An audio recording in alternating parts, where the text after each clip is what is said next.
نبی کریم صلی اللہ تعالیٰ علیہ وآلہ وسلم ایک جگہ سے گزر رہے تھے تو کچھ لوگوں پہ نظر پڑی. ان کی کیفیت روٹین سے ذرا ہٹ کے تھی، منتشر سے وہ لوگ بیٹھے تھے. تو فرمایا یہ کون لوگ ہیں؟ عرض کیا یا رسول اللہ صلی اللہ علیہ وسلم یہ پہلوان ہے، اور ایسا پہلوان ہے کہ ہمیشہ ہر مقابلے کے اندر فتح یاب ہوتا ہے، کبھی بھی اسے ناکامی کا سامنا نہیں کرنا پڑا. نبی پاک صلی اللہ تعالیٰ علیہ وسلم نے فرمایا میں تمہیں نہ بتاؤں بڑا پہلوان کون ہوتا ہے؟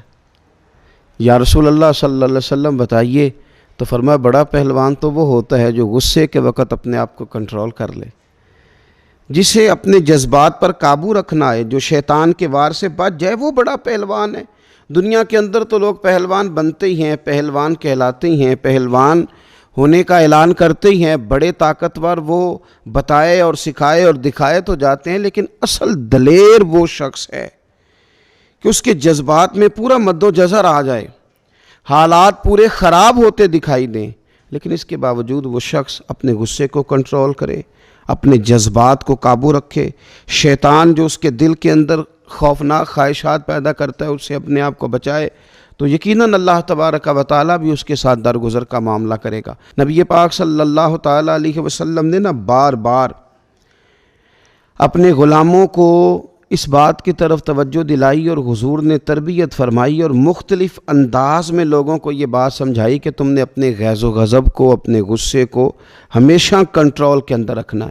حضرت سیدنا سفیان بن عبداللہ رضی اللہ تعالیٰ نے عرض کی یا رسول اللہ مجھے کو نصیحت کر دیں. تو حضور صلی اللہ تعالیٰ علیہ وسلم نے ارشاد فرمایا غصہ نہ کرنا. عرض کرتے میں نے دوبارہ عرض کی حضور کو نصیحت کر دیں، تو فرمایا غصہ نہ کرنا. تیسری دفعہ پھر عرض کی حضور کو نصیحت کریں، تو فرمایا غصہ اپنے کنٹرول میں رکھنا. حضرت ابو درداء رضی اللہ تعالیٰ عنہ ارشاد فرماتے ہیں کہ میں نے عرض کیا تھا یا رسول اللہ صلی اللہ علیہ وسلم مجھے کوئی ایسا عمل بتا دیں میں وہ کروں تو جنت میں داخل ہو جاؤں.